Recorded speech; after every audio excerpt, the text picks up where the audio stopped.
ವಿಜಯಪುರದ ಪರಿಸ್ಥಿತಿ ಹೀಗಾದರೆ ನಿಮಗೆ ಸಿಲಿಂಡರ್ಗಳ ಸಮಸ್ಯೆ ಗೊತ್ತೇ ಇದೆ. ಕಮರ್ಷಿಯಲ್ ಸಿಲಿಂಡರ್ ಒಂದು ಕಡೆ ಆದರೆ ಗೃಹ ಬಳಕೆ ಸಿಲಿಂಡರ್ ಬುಕ್ಕಿಂಗ್ ಕೂಡ ಪ್ರಾಬ್ಲಮ್ ಆಗ್ತಾ ಇದೆ. ಈಗ ಹಾಸನದಲ್ಲಿ ಗೃಹ ಬಳಕೆ ಸಿಲಿಂಡರ್ ಬುಕ್ಕಿಂಗ್ಗೆ ಜನ ಮುಗಿ ಬೀಳ್ತಾ ಇದ್ದಾರೆ. ಬುಕ್ಕಿಂಗ್ಗೆ ಮತ್ತು ಇದಕ್ಕೆ ಸಿಲಿಂಡರ್ ತಗೊಳ್ಳೋಕ್ಕೆ ನೂಕು ನುಗ್ಗಲಿನಲ್ಲಿ ಸಿಲಿಂಡರ್ ಬುಕ್ಕಿಂಗ್ ಮಾಡ್ತಾ ಇದ್ದಾರೆ ಜನ. ಮೊದಲೆಲ್ಲ ಮೊಬೈಲಲ್ಲಿ ಆಗ್ತಾಯಿತ್ತು, ಈಗ ಆಗ್ತಿಲ್ಲ ಅಂತ ಹಾಸನ ನಗರದ HS ಪ್ರಕಾಶ್ ನಗರದಲ್ಲಿ ನಡೆದಿರ್ತಕ್ಕಂಥ ಘಟನೆ ಇದು. ಬೆಳಗ್ಗೆಯಿಂದಲೇ ಕ್ಯೂನಲ್ಲಿ ನಿಂತಿದ್ದಾರೆ ಮಹಿಳೆಯರು, ವೃದ್ಧರು. ಗ್ಯಾಸ್ ಬುಕ್ಕಿಂಗ್ಗೆ ಮೊಬೈಲ್ನಲ್ಲಿ ಗ್ಯಾಸ್ ಸಿಲಿಂಡರ್ ಬುಕ್ ಆಗ್ತಿಲ್ಲ. ಆ ಮಿಸ್ಡ್ ಕಾಲ್ ಕೊಡೋದಿತ್ತಲ್ಲ ಅದು ಆಗ್ತಿಲ್ಲ, ವಾಟ್ಸಪ್ಪಲ್ಲೂ ಆಗ್ತಿಲ್ಲ, ಆನ್ಲೈನಲ್ಲೂ ಆಗ್ತಾ ಇಲ್ಲ. ಮೊದಲೆಲ್ಲ ಫೋನ್ಪೇನಲ್ಲೆಲ್ಲ ಬುಕ್ಕಿಂಗ್ ಮಾಡಿಬಿಡ್ತಾಯಿದ್ರು, ಆಗ್ತಾ ಇಲ್ಲ. ಹಾಗಾಗಿ ಏನು ಮಾಡ್ತಾರೆ, ಗ್ಯಾಸ್ ಏಜೆನ್ಸಿಗೆ ಬರ್ತಾರೆ ಅವರು ಬುಕ್ಕಿಂಗ್ ಮಾಡೋದಕ್ಕೆ.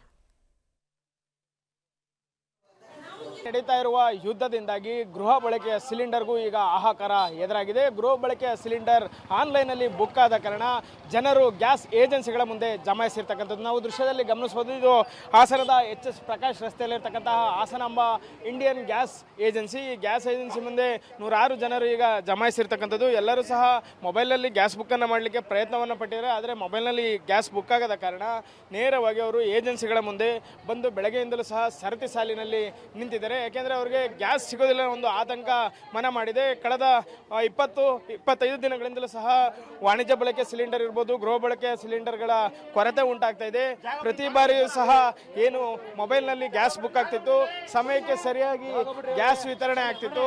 ಆದರೆ ಈಗ ಯುದ್ಧದಿಂದಾಗಿ ಏನು ಆನ್ಲೈನ್ನಲ್ಲಿ ಗ್ಯಾಸ್ ಬುಕ್ಕಿಂಗ್ ಆಗ್ತಿಲ್ಲ. ಹಾಗಾಗಿ ಏನು ಇಲ್ಲಿರ್ತಕ್ಕಂತಹ ಜನರಿಗೆ ಗ್ಯಾಸ್ ಸಿಗಲ್ಲ ಅನ್ನೋ ಒಂದು ಆತಂಕ ಮನೆ ಮಾಡಿದೆ. ಹಾಗಾಗಿ ಅವರು ನೇರವಾಗಿ ಗ್ಯಾಸ್ ಏಜೆನ್ಸಿ ಮುಂದೆ ಬಂದು ಜಮಾಯಿಸ್ತಾ ಇದ್ದಾರೆ. ಮಹಿಳೆಯರಿರ್ಬೋದು, ವಯೋವೃದ್ಧರಿರ್ಬೋದು, ಎಲ್ಲರೂ ಸಹ ಗ್ಯಾಸ್ ಏಜೆನ್ಸಿ ಮುಂದೆ ಸರತಿ ಸಾಲಿನಲ್ಲಿ ನಿಂತಿದ್ದಾರೆ. ಆಧಾರ್ ಕಾರ್ಡ್ ಇರ್ಬೋದು, ಗ್ಯಾಸ್ ಬುಕ್ ಹಿಡಿದು ಸರತಿ ಸಾಲಿನಲ್ಲಿ ನಿಂತಿದ್ದಾರೆ. ಈಗ ನಾವು ಮಹಿಳೆಯರು ಸರತಿ ಸಾಲಿನಲ್ಲಿ ನಿಂತಿರೋರನ್ನ ಮಾತಾಡ್ಸೋಣ. ಹೇಳಿ ಅಮ್ಮ, ಗ್ಯಾಸ್ ಬುಕ್ ಆಯ್ತಾ? ಬುಕ್ ಆಗಿದೆ, ನಮಗೆ ಗ್ಯಾಸೇ ಬಂದಿಲ್ಲ. ನಾವು ಅಡುಗೆ ಮಾಡ್ಕೊಂಡು ತಿನ್ನೋಕ್ಕೂ ನಮಗೆ ಇದಿಲ್ಲ, ಅಷ್ಟಾಗಿದೆ. ಹೆಂಗೆ ಜೀವನ ಮಾಡೋದು ನಾವು ಹಳ್ಳಿ ಮನೆಯವರು? ಹೆಂಗಂತ ಜೀವನ ಮಾಡೋದಲ್ಲ, ಬರೋದ ಬಂದಿಲ್ವಲ್ಲ ಗ್ಯಾಸ್, ತಿಂಗಳಾದ್ರೂ ಗ್ಯಾಸ್ ಇಲ್ಲ. ಹಂಗಾಗಿದೆ ನಮ್ಮ ಪ್ರಾಬ್ಲಮ್. ನಮಗೆ ಏನು ಬೇಕು, ಗ್ಯಾಸ್ ಬೇಕು ಅಷ್ಟೇ. ನಮಗೆ ಇನ್ನೇನೂ ತೊಂದರೆ ಇಲ್ಲ. ನಮಗೆ ಅಡುಗೆ ಮಾಡ್ಕೊಂಡು ತಿನ್ನೋಕ್ಕೂ ಇದಿಲ್ಲ, ಹಂಗಾಯ್ತೆ. ಕೂಲಿ ಮಾಡ್ಕೊಂಡು ಜೀವನ ಮಾಡೋರು, ಅದಕ್ಕೆ ಕಾಯ್ಕೊಂಡು ಕೂತಿರೋಕ್ಕಾಗತ್ತಾ ಸರ್ ನಾವು?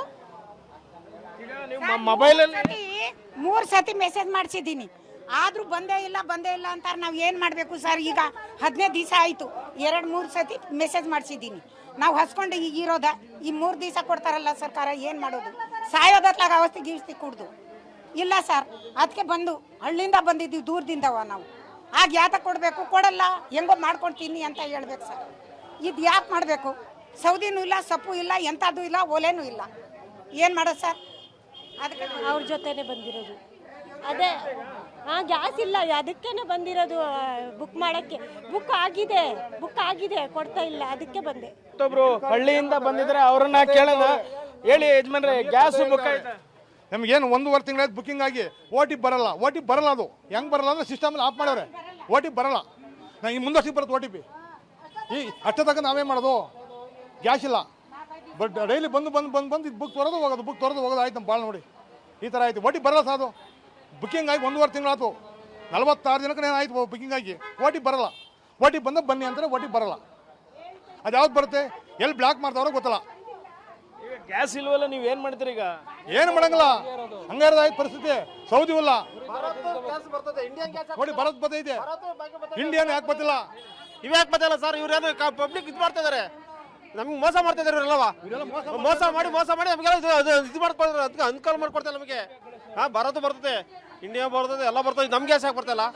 ಇಂಡಿಯನ್ ಗ್ಯಾಸ್ ಈ ತರ ಸಮಸ್ಯೆ ಇರೋದ್ರಿಂದವ ಈಗ ಮಕ್ಕಳಿಗಳಿಗೆಲ್ಲವ 7:30 ಈಗ ಕೆಲವೊಂದು ಸ್ಕೂಲ್ಗಳಿಗೆಲ್ಲ ಇದಿರುತ್ತೆ, ಭಾರಿ ತೊಂದರೆ ಆಗುತ್ತೆ.